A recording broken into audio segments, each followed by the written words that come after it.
The morning sun, usually a benevolent painter, felt like an interrogator, spotlighting the atrocity that had defiled Mark Harrison's backyard.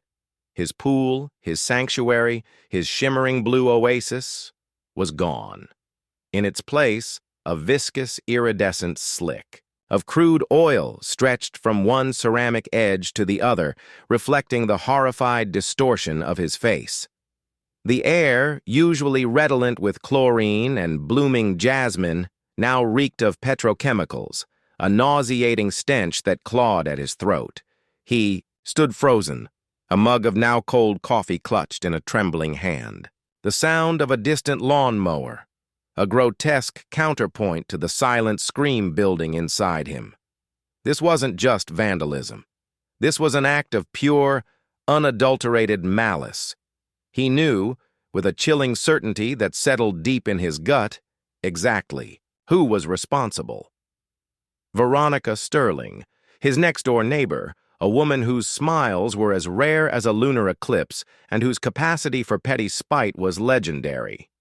Their feud had simmered for months, a slow burn of passive-aggressive gardening, disputes and alleged property line infringements. It had escalated to terse, shouted exchanges about tree roots and sprinkler overspray. But this was an act of war, a calculated strike designed to inflict maximum emotional and financial damage. Mark finally moved, his legs stiff, almost robotic, as he approached the edge of the pool. The oil shimmered, thick and menacing, already clinging to the ceramic tiles, staining the pristine white grout. He dipped a finger, a foolish, instinctual gesture, and recoiled immediately. The greasy film was impossible to shake, coating his skin, leaving an oily residue that clung like a second skin. Panic, cold and sharp, began to cut through his initial shock. This wasn't just pool water. This was industrial waste, a toxic nightmare. His phone felt heavy in his hand as he scrolled through his contacts, his mind racing. Who did you call for? This? The police. It was property damage, certainly, but felt bigger than that. A hazmat team? His local pool guy, a jovial man named Dave, would laugh in disbelief. He decided on Dave first, a desperate attempt to cling to normalcy. Dave, it's Mark. Look, I have a problem with my pool. Hey, Mark. Algae bloom again? Or is it that darn skimmer basket? Dave's cheerful voice, usually a comfort, now grated. No, Dave, it's oil. Someone dumped crude oil into my pool. Silence stretched across the line, long and heavy. Then Dave's voice, devoid of its usual levity, came back hushed. Oil? Mark, are you serious? Like a lot of oil? The whole thing, Dave. It's covered. It smells like a refinery exploded in my backyard. Oh, Mark. Oh, no. That's not a pool guy problem. That's a hazardous waste situation. You gotta call the police, Mark. And probably the EPA, honestly. The acronym hit Mark like a physical blow. EPA. Environmental Protection Agency. This wasn't just an inconvenience. This was a crime. A federal offense. His blood ran cold. He hung up with Dave, his mind a whirlwind of fear and fury. He dialed 911, his voice tight with a mixture of disbelief and outrage as he explained the situation. The dispatcher, initially skeptical, grew serious as he described the quantity and the pervasive smell. An officer will be dispatched immediately, sir. In the meantime, please do not attempt to clean it yourself or allow anyone near the pool area. This could be dangerous.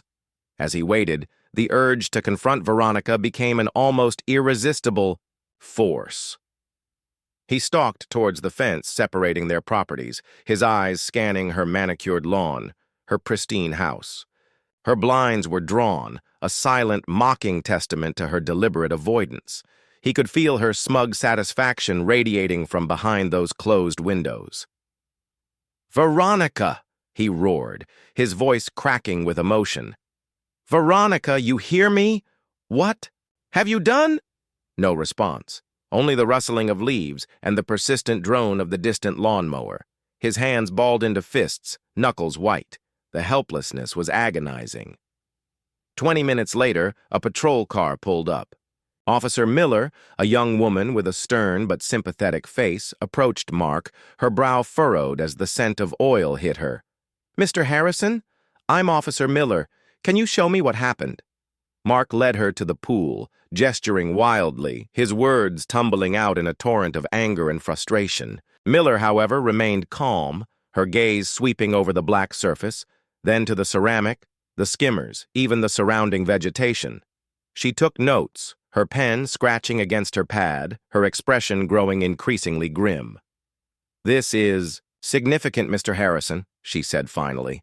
"This isn't just a minor act of vandalism. This is a serious environmental hazard. You were right to call us. But honestly, this is beyond the scope of local police. We'll file a report, but you'll need the EPA involved. This looks like a federal incident." Federal. The word echoed in his mind, amplifying the scale of the disaster. This was no longer just about his ruined pool. It was about something far larger, far more sinister. "Do you have any idea who might have done this, Mr. Harrison?" Miller asked, her eyes momentarily flicking towards Veronica's house. Mark hesitated, for only a second. "My neighbor, Veronica Sterling. We've had ongoing issues. She's the only one." Officer Miller nodded slowly, a knowing glint in her eyes. "We'll need to speak with her, of course." The confrontation with Veronica, when it finally happened, was not the fiery exchange Mark had imagined. It was a cold, calculated performance from her. Officer Miller had knocked on her door, and after a long delay, Veronica had appeared, her face a mask of feigned surprise and innocence. "Officer, is there a problem?"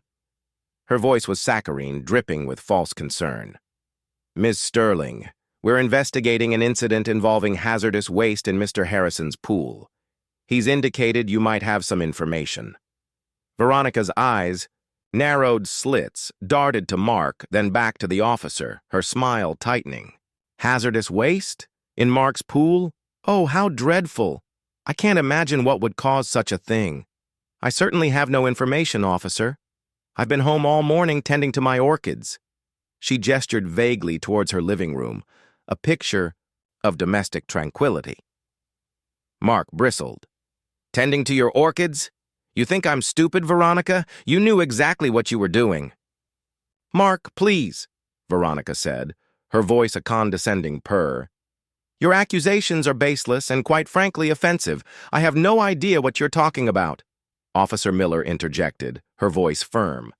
"Ms. Sterling, we understand there's a history of disputes between you and Mr. Harrison. While we don't have direct evidence at this moment, the nature of the incident requires a thorough investigation.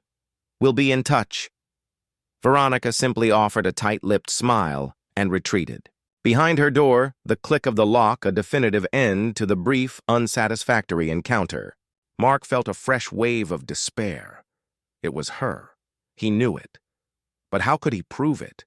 And what would it cost him, emotionally and financially, to fight her?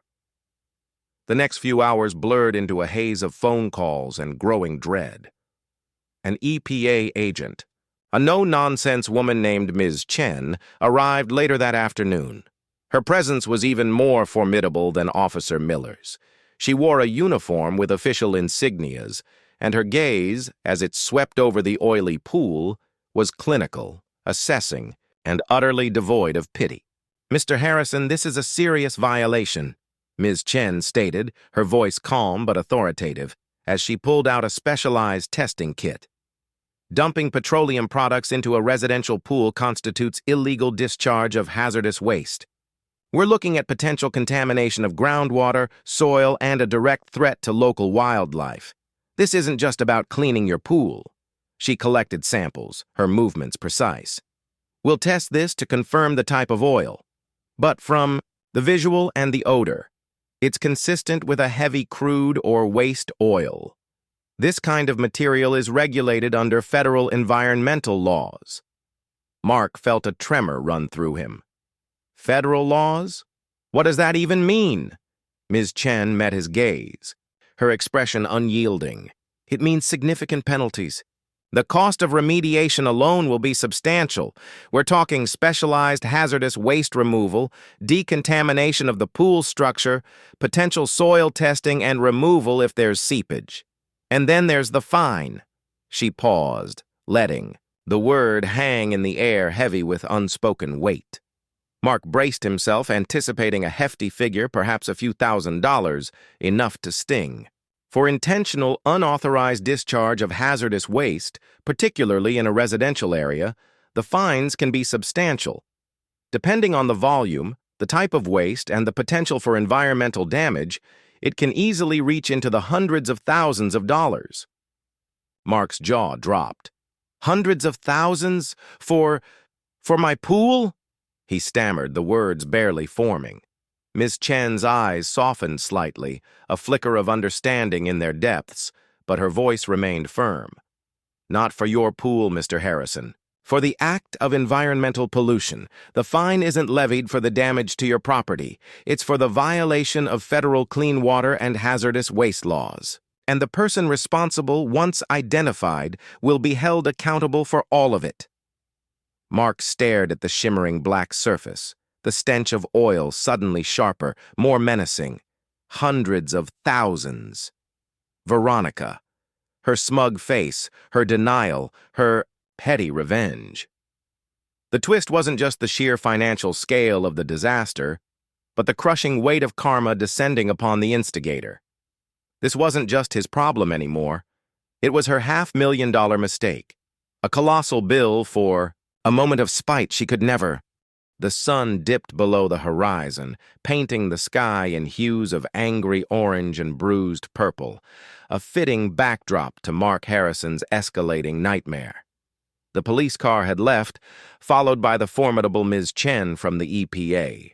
Now, only the yellow crime scene tape, stark against the fading light, offered a grim perimeter around his once pristine pool, its oily surface shimmering menacingly under the glow of his security lights. The stench, now a permanent fixture in the evening air, seemed to seep into the very walls of his home.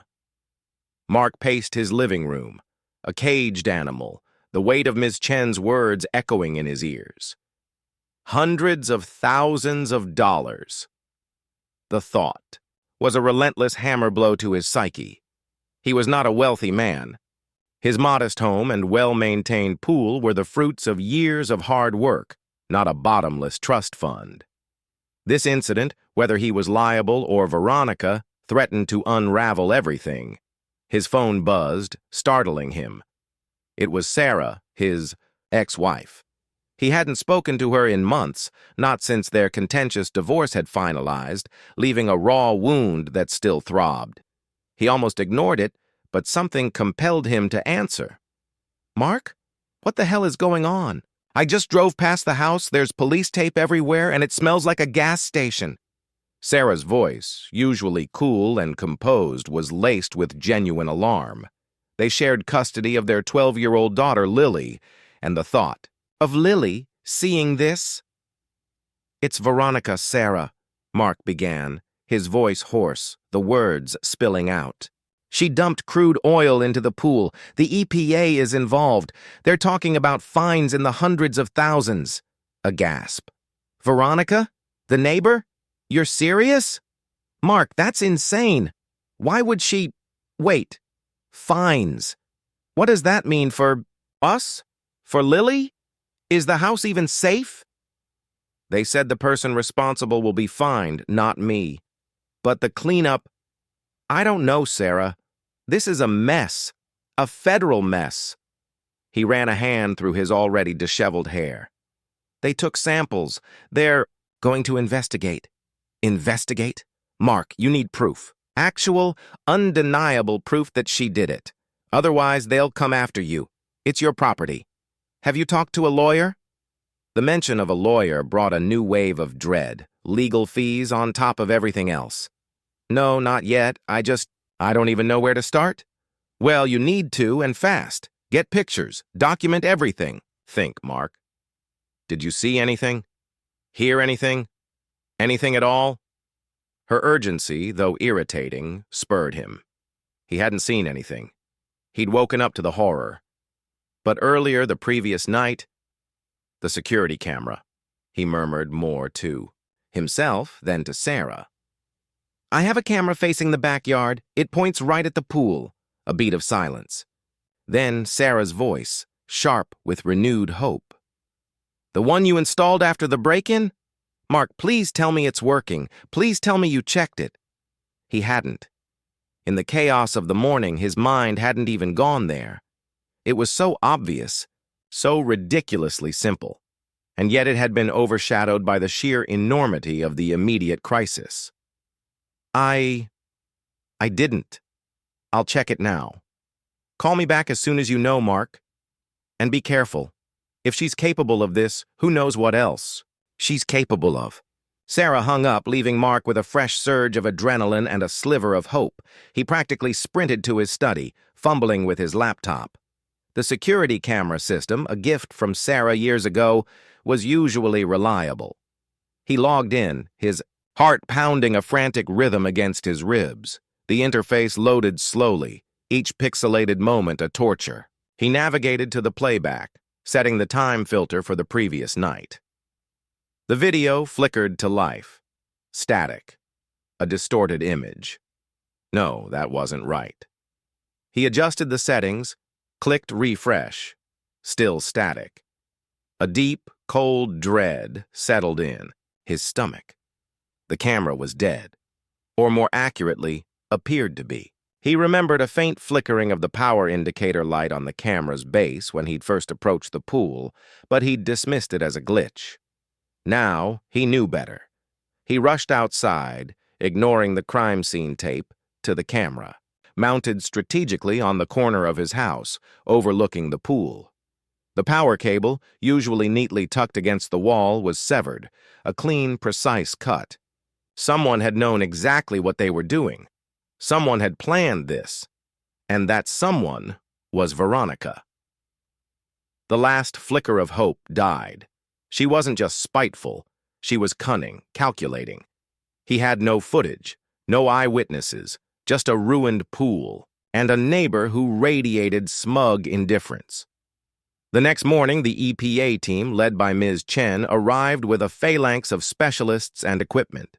A large vacuum truck, emblazoned with a hazardous waste logo, rumbled into his driveway, followed by a smaller truck carrying a specialized crew in full protective gear. Mark watched, numb, as they began their work, an army of environmental protectors descending upon his suburban backyard. "Mr. Harrison, we're commencing with initial containment and removal," Ms. Chen explained, her voice muffled slightly by her face mask. "We've confirmed it's a petroleum product, consistent with crude oil. The good news is your pool lining appears to be intact, so extensive soil remediation might not be necessary, but we won't know for sure until we've removed the bulk of the oil." "And the bad news?" Mark asked, already bracing for it. "The bad news is, this is a slow, meticulous process, and every hour, every piece of specialized equipment, every personnel member adds to the cost. We'll also need to monitor for any residual contamination for weeks, possibly months." She paused. "And about proving who did it. Did you find anything?" Mark explained about the severed camera cable, the static footage. Ms. Chen's expression tightened. "Classic. It's a common tactic. Makes our job harder, but not impossible. We'll be conducting our own investigation, interviewing neighbors, looking for any other potential leads. In the meantime, the bill for this will unfortunately fall to you initially as the property owner. Once a responsible party is identified, we'll pursue them for full reimbursement and penalties." The words were a dull thud. He knew, logically, this was how it worked, but it still felt like a punch to the gut. He was the victim, and yet he was also footing the bill for a crime he didn't commit. The cleanup was a surreal spectacle. Workers in bulky suits moved with slow, deliberate precision, skimming the oil, siphoning it into large, sealed containers. The air purifier they'd brought hummed, trying to combat the pervasive stench, but it was a losing battle. His backyard, once a haven of tranquility, was now an industrial zone. Veronica, predictably, remained cloistered in her house. He hadn't seen her since Officer Miller's visit. Her blinds remained drawn, her silence a palpable taunt. He imagined her behind, them, sipping tea, perhaps tending to her damned orchids, chuckling at his misfortune. The thought fueled a simmering rage that threatened to boil over. A few days later, a subtle shift occurred. Ms. Chen called, her voice tight with a hint of something Mark couldn't quite place. Not triumph, but certainly a degree of grim satisfaction. Mr. Harrison, we've completed our initial interviews, and we've had a breakthrough of sorts. Your neighbor, Ms. Sterling, reported a recent break-in at her detached garage. Mark's blood ran cold. A break-in? When? The night before your pool was contaminated. She filed a police report the next morning but didn't mention it to Officer Miller when she spoke about your pool. It's a little convenient, don't you think? Ms. Chen's voice held a dry, knowing tone. She claimed several items were stolen, including a 5-gallon container of motor oil from a collection she had for her antique car, a 5-gallon container. That wasn't enough to fill a pool, not even close, but it was oil. And a break-in, the night before, reported after his pool was contaminated? This was Veronica weaving a narrative, creating an alibi, muddying the waters. It wasn't just 5 gallons, Ms. Chen. My pool is huge. That wouldn't even cover a fraction of it. Mark felt a fresh wave of frustration. Was she trying to imply he was responsible and somehow stole her oil? We understand that, Mr. Harrison. However, what's interesting is what we found in her garage, specifically on the floor, near where she claimed the motor oil was stored. We found traces of a specific type of soil consistent with the clay composition of the ground around your pool area. Mark blinked. Clay? But my pool is concrete and my yard is mostly grass. Exactly, Ms. Chen said, a sharper edge to her voice. But you have a flower bed, a relatively new one, bordering the fence line between your properties, don't you? With new topsoil and a distinct layer of clay beneath it? We took samples from there this morning. The samples from her garage floor are a match. Mark's mind raced, picturing the flower bed, the loose soil he'd just amended weeks ago. Someone walking over that, especially in the dark, might easily track clay onto their shoes. It gets better, Ms. Chen continued. In her break-in report, Ms. Sterling specifically mentioned that the only items taken were the motor oil and a small, unused, plastic 5-gallon jerry can. No tools, no valuables, just those 2 items. And oddly, no signs of forced entry on her garage door. She claimed she'd forgotten to lock it. A chill ran down Mark's spine, but this time, it was a chill of vindication, of dawning realization. Veronica's meticulous planning, her attempt to create an alibi, was backfiring spectacularly. We also pulled municipal waste collection records. For both your property and Ms. Sterling's, Ms. Chen added, her voice dropping, almost conspiratorial. Your trash day was yesterday, hers is tomorrow, but Q... The knock came precisely at 4:30 p.m., a sharp, authoritative rap that echoed through Veronica Sterling's meticulously silent house. She had spent the afternoon basking in what she believed was her triumph, tending to her prize-winning orchids, their delicate petals a stark contrast to the ugliness she'd wrought next door. The satisfying hum of the EPA's heavy machinery over at Mark's, a constant reminder of his misery, was music to her ears. She'd even allowed herself a rare, thin smile. Opening the door, she expected nothing more than a solicitor or perhaps a nosy neighbor. Instead, she found a somber-faced uniformed officer, not Officer Miller, but a burly man with an impassive expression and a woman in a crisp suit holding a thick stack of papers. Ms. Chen. Veronica's carefully constructed facade of innocence began to crack. Miss Sterling? The officer asked, his voice flat. Yes? Her voice, usually composed, had a slight tremor. You've been served. The woman in the suit, Ms. Chen, stepped forward, her eyes unblinking as she extended the documents.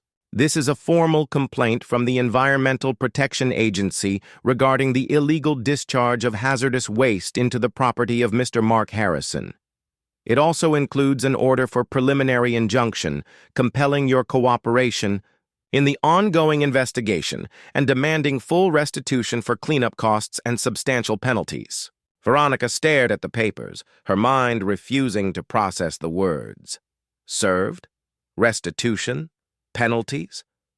This wasn't how it was supposed to go. This was Mark's problem. She reached out, her fingers brushing the cold legal paper, a sudden crushing weight settling in her chest.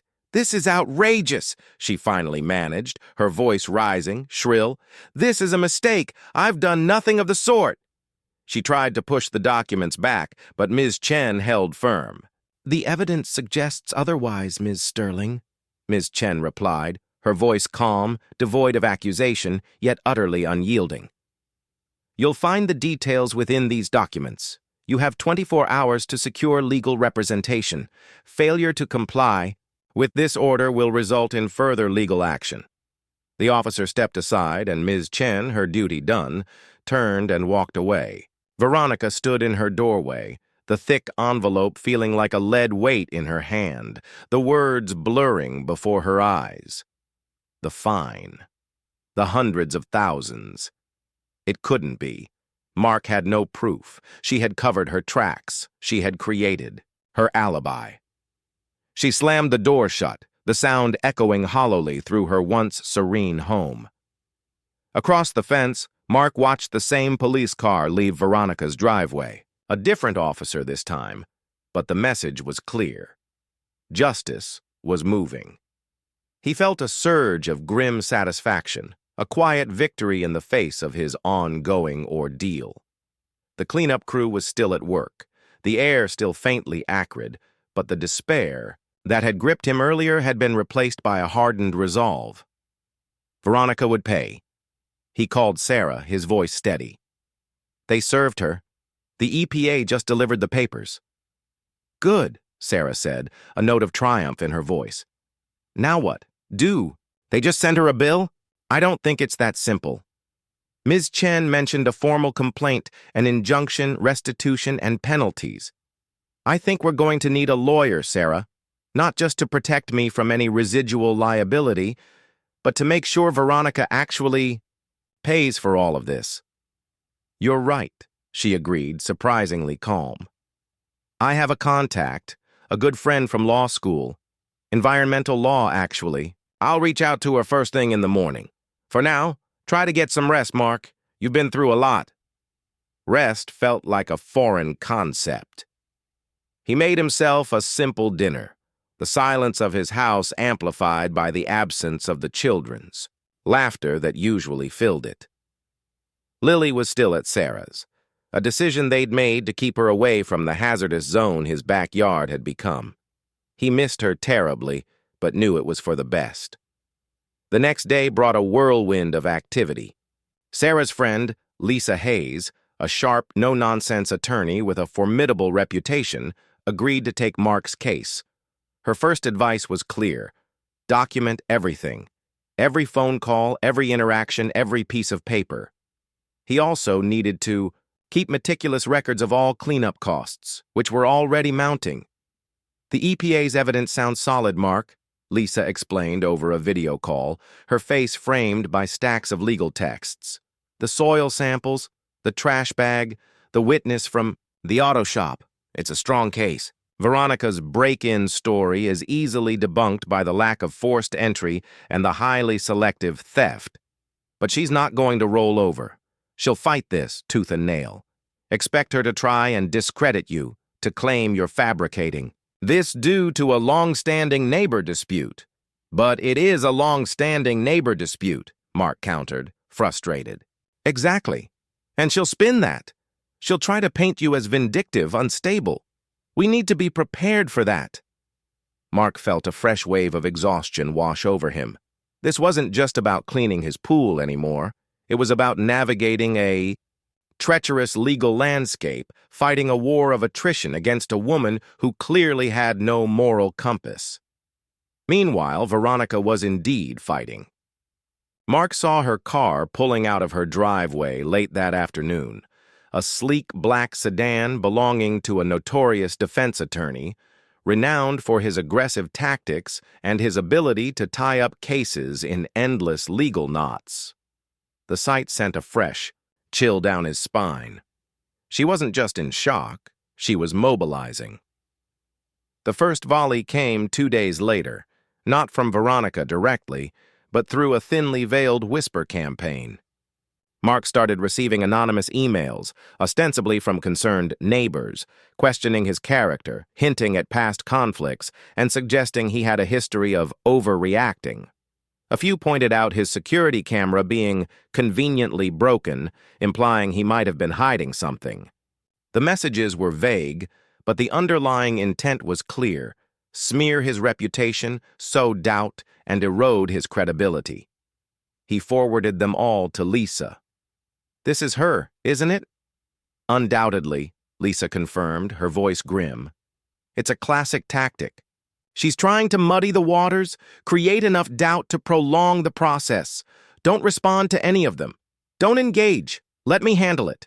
The EPA's evidence will speak for itself in court." But the subtle attacks stung. He wasn't used to being publicly scrutinized, let alone slandered. He felt exposed, vulnerable, even as he knew he was in the right. One evening, as Mark was finally allowed to cautiously inspect the progress of the cleanup, the last of the surface oil having been removed, leaving only the stained ceramic, he heard a voice, sharp and cold, cut through the twilight.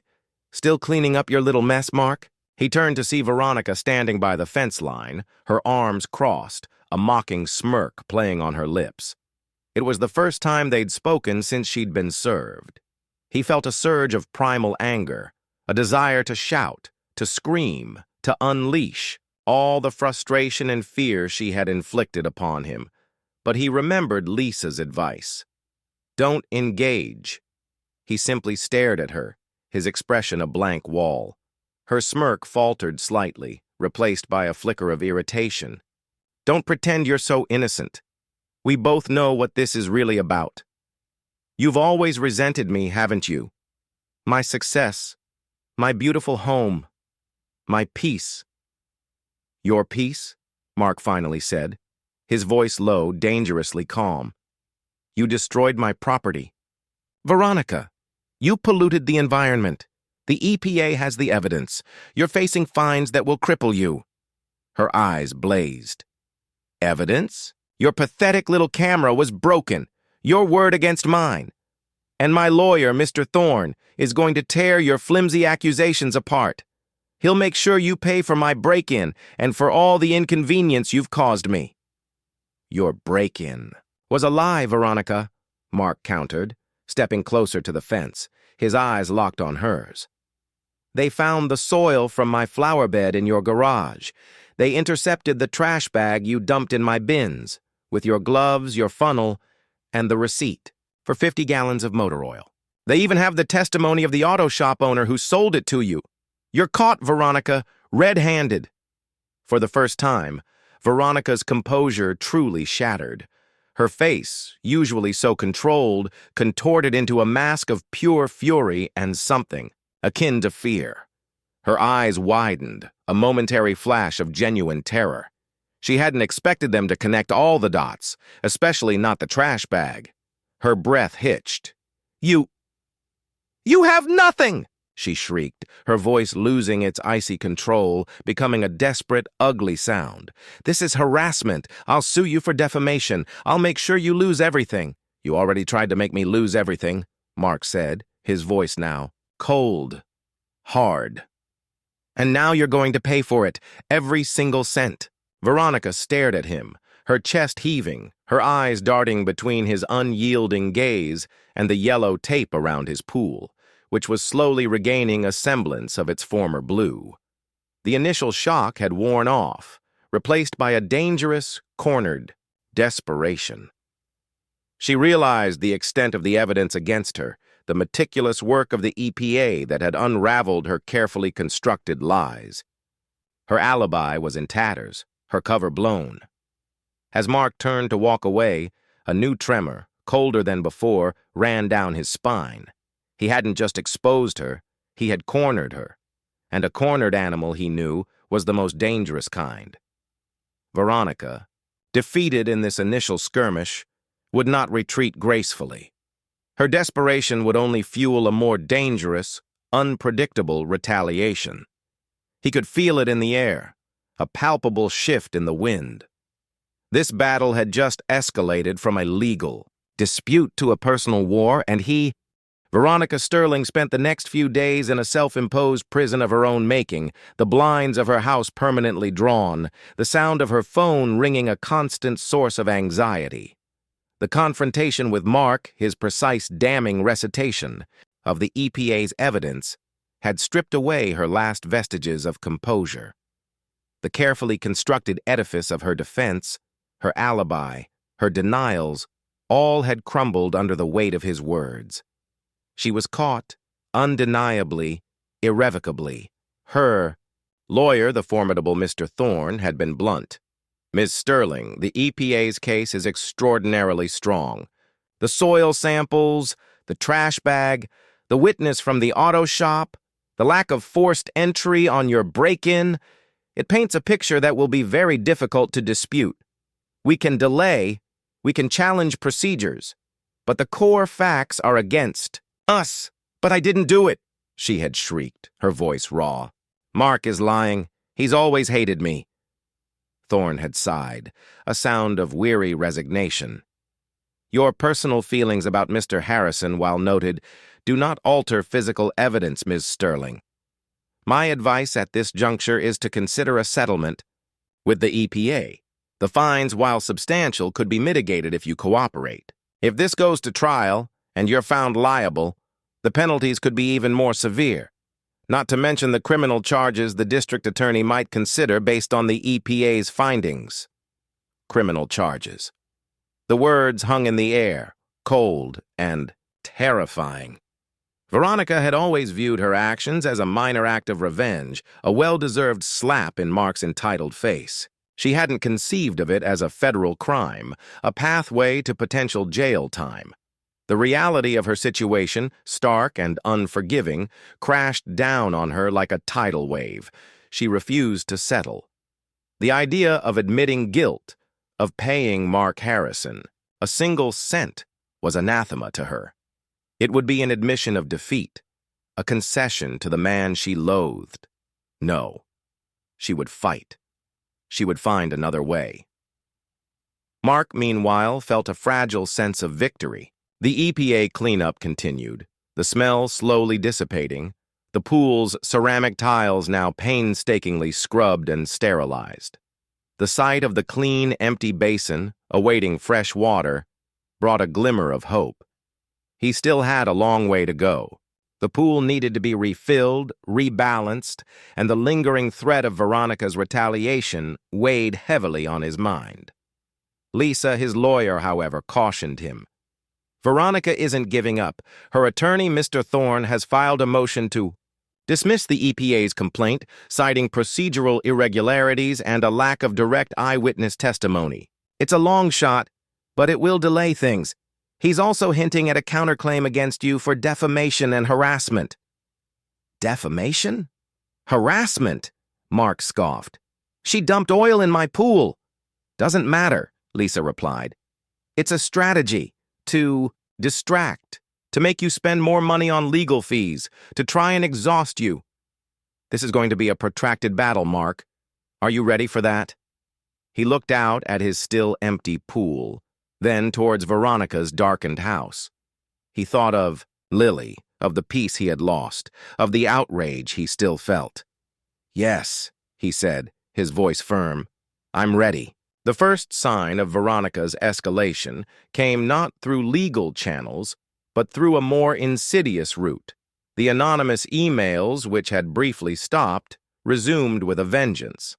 This time, they weren't just vague accusations. They detailed, fabricated incidents, claiming Mark had a history of aggressive behavior, that he had threatened neighbors, even that he had been abusive to Sarah during their marriage. The messages were expertly crafted, weaving just enough truth, like the fact that he had argued with Sarah during the divorce, with outright lies to create a deeply unsettling narrative.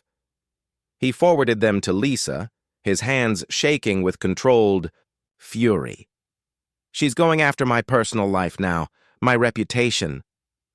"As expected," Lisa said, her voice grim. "She's trying to make you look like an unreliable witness, a disturbed individual. We'll address these in court if they become relevant. For now, ignore them. Do not engage online. Do not reply. Any interaction validates her tactics." But it was harder to ignore than Lisa made it sound. The emails started coming from different addresses, making them impossible to block entirely. Some were even sent to Sarah, forcing Mark into uncomfortable conversations about the past. He felt like his life was being picked apart, exposed to malicious scrutiny, all orchestrated by the woman next door. Then came the calls. Unidentified numbers, usually silent, sometimes featuring a distorted voice whispering threats. "You'll regret this, Mark. You'll lose everything." He changed his phone number, but the calls persisted, somehow finding their way to him. It was a war of nerves, designed to chip away at his sanity. One evening, Mark received a cryptic message from an unknown number. "Check your utility bills. Something's off."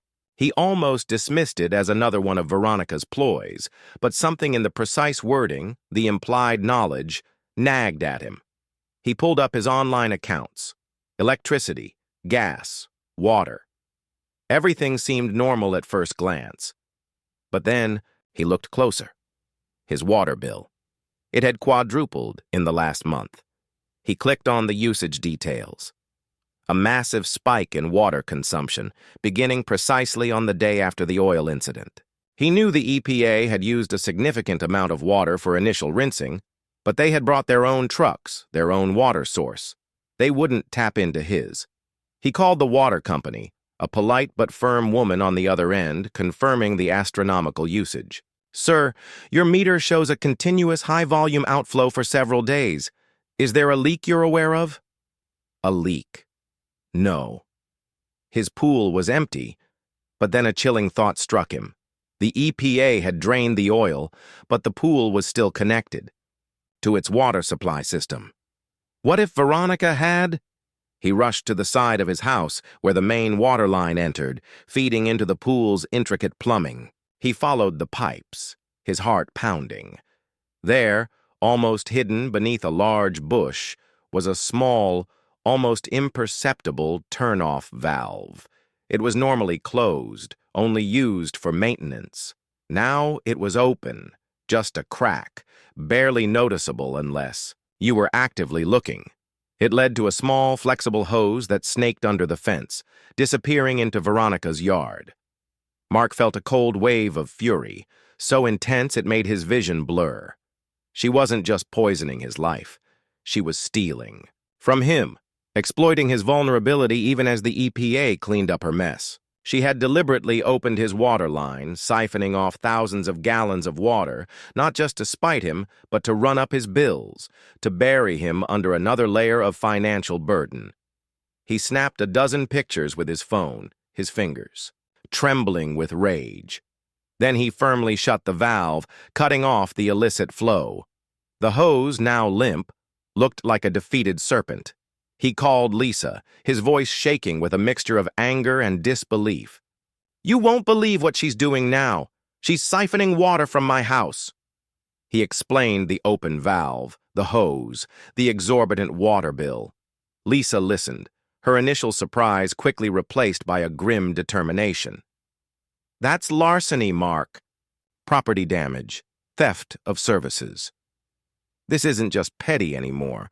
This is escalating to a new level. This confirms her pattern of malicious intent. Good job documenting it. We'll add this to our filing against her.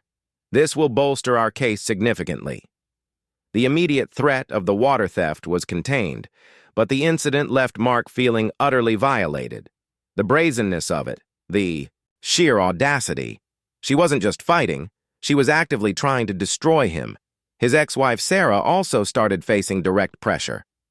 Veronica, through her attorney, sent a cease and desist letter to Sarah, threatening legal action for repeated harassment and interference in a private legal matter. Sarah was furious. "She's trying to scare me off, Mark?" Sarah exclaimed over the phone, her voice tight with indignation. "She thinks she can intimidate me into not helping you. This is unbelievable." "I know, Sarah. I'm sorry you're being dragged into this." "Don't be sorry, Mark. This affects Lily. And if this woman thinks she can threaten me, she's got another thing coming." Sarah's resolve, once wavering, seemed to harden into steel. She was now fully engaged in the fight, not just for Mark, but for their daughter. The cleanup finished, finally. The pool was refilled, sparkling blue once more, though Mark knew it would be a long time before he could truly relax in it. The memory of the black oil, the stench, the yellow tape, it was etched into his mind. But with the EPA's case against Veronica moving forward, and his own legal team building a strong case of their own, he felt a renewed sense of purpose. Then came the subpoena. Not for Veronica, but for Mark. A notice to appear in court for a preliminary hearing regarding Veronica Sterling's motion to dismiss the EPA's complaint. It was a tactic, a maneuver, designed to drag him into her legal quagmire. As he walked into the sterile, intimidating courthouse, the air thick with tension, he saw her, Veronica. She was seated at the defense table with Mr. Thorne, her face a mask of defiant hostility. Her eyes met his, and for a fleeting moment he saw not the smug malice he'd come to expect, but a flicker of something else. Desperation. A cornered animal, indeed. The hearing began, a dense technical exchange of legal arguments. Mr. Thorne, sharp and aggressive, tried to poke holes in the EPA's evidence, claiming it was circumstantial, that the chain of custody for the samples was flawed, that the witness from the auto shop was unreliable. He even attempted to introduce the anonymous emails as evidence of Mark's supposed.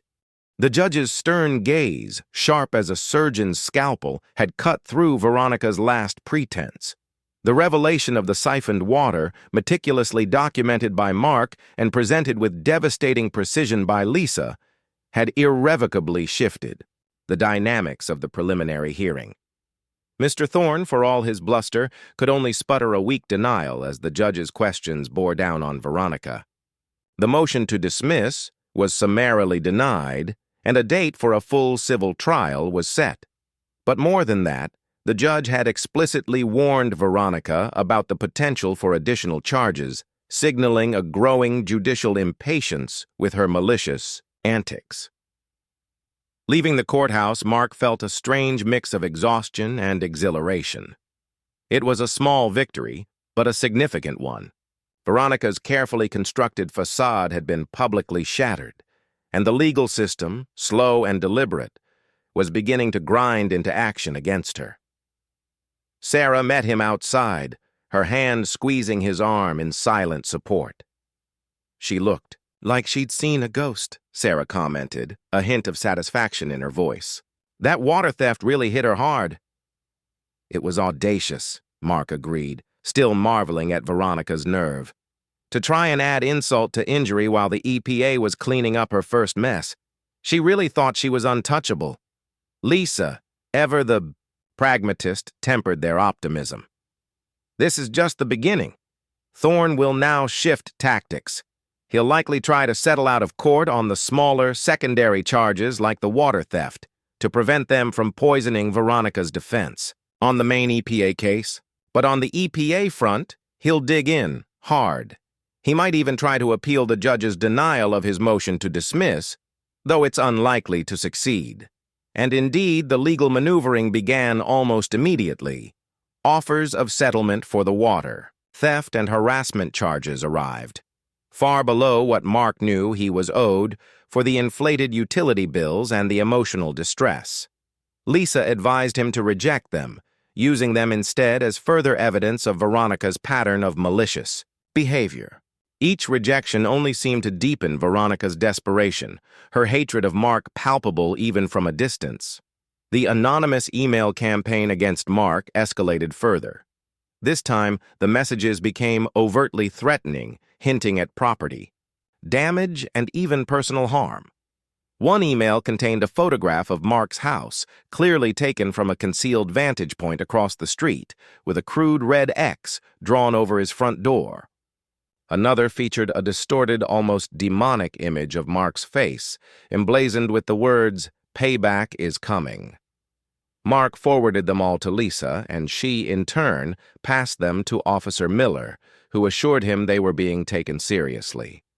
"We've increased patrols in your neighborhood, Mr. Harrison, and we're working with cyber forensics to trace these emails. This is now crossing into direct criminal threats." He installed additional security cameras, this time professionally, covering every angle of his property with battery backups and cloud storage. He felt like he was living in a fortress, constantly on edge, his peace shattered. Lily, sensing his unease, became more withdrawn, asking Sarah why they couldn't come home yet. The thought that Veronica's toxic feud was now affecting his daughter was a fresh source of agonizing fury.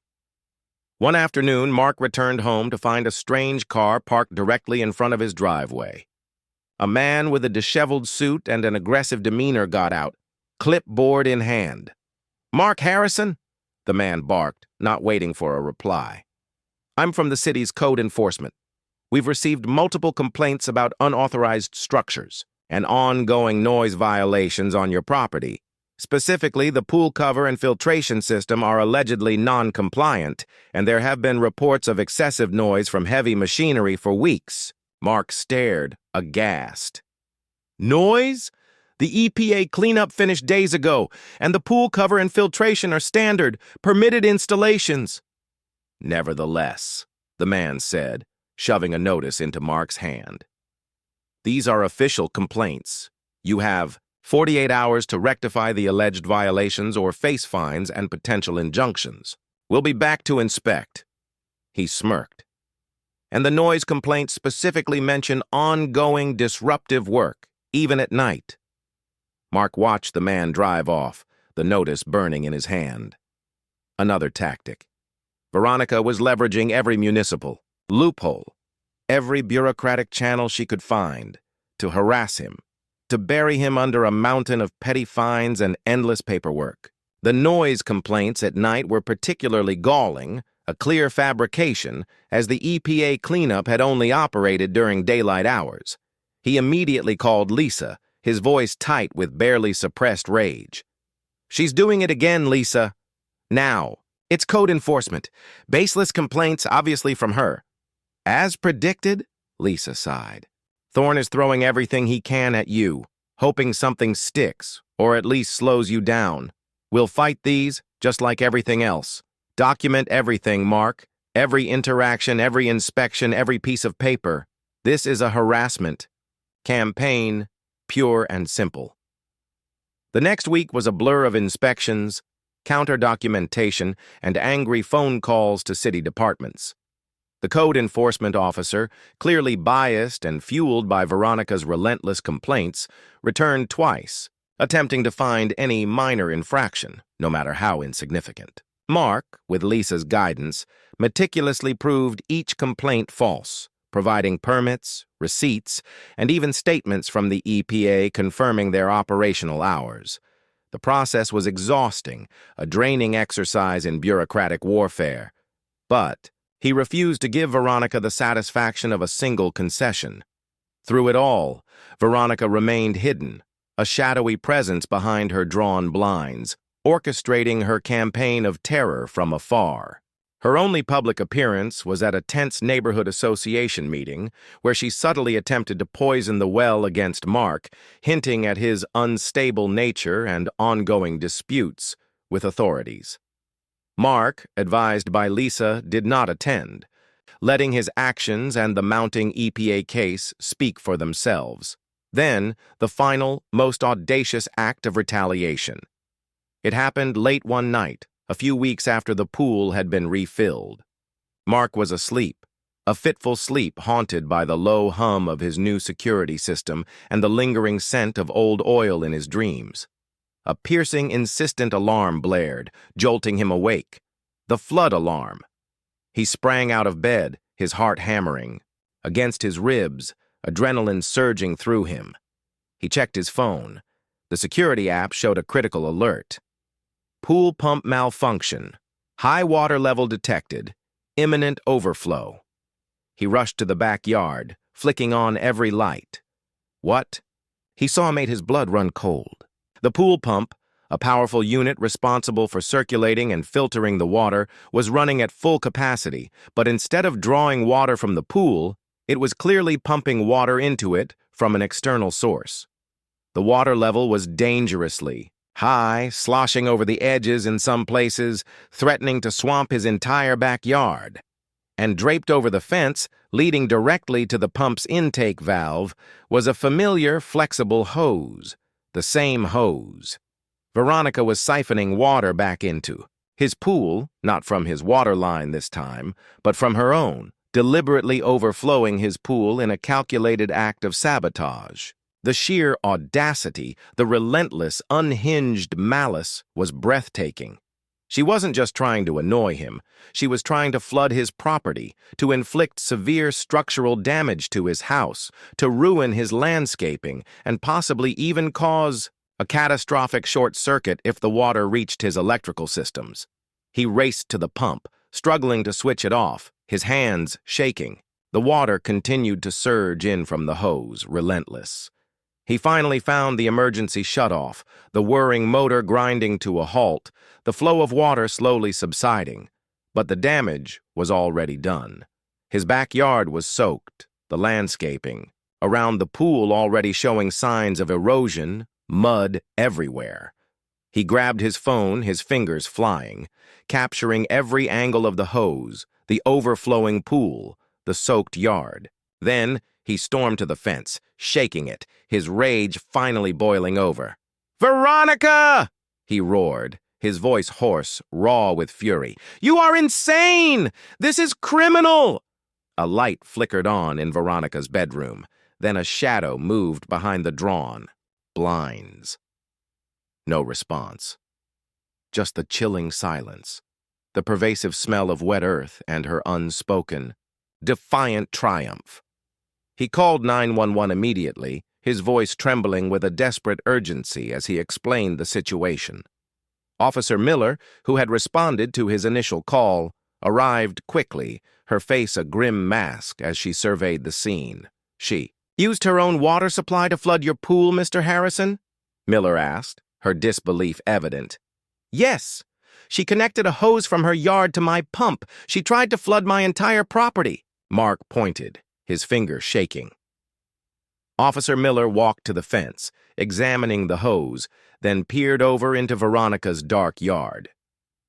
This is premeditated. This is more than just property damage, Mr. Harrison.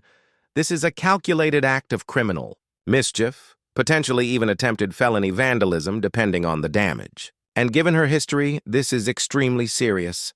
Mark felt a cold, hard knot form in his stomach. This wasn't just a neighborly dispute anymore. Veronica wasn't just trying to win a legal battle. She was trying to destroy him. And she was escalating. Dangerously, relentlessly. He had thought the EPA case would be the end, the ultimate consequence for her actions. But for Veronica, it was merely the ignition, sparking a new, more desperate war. As Officer Miller called for backup, and a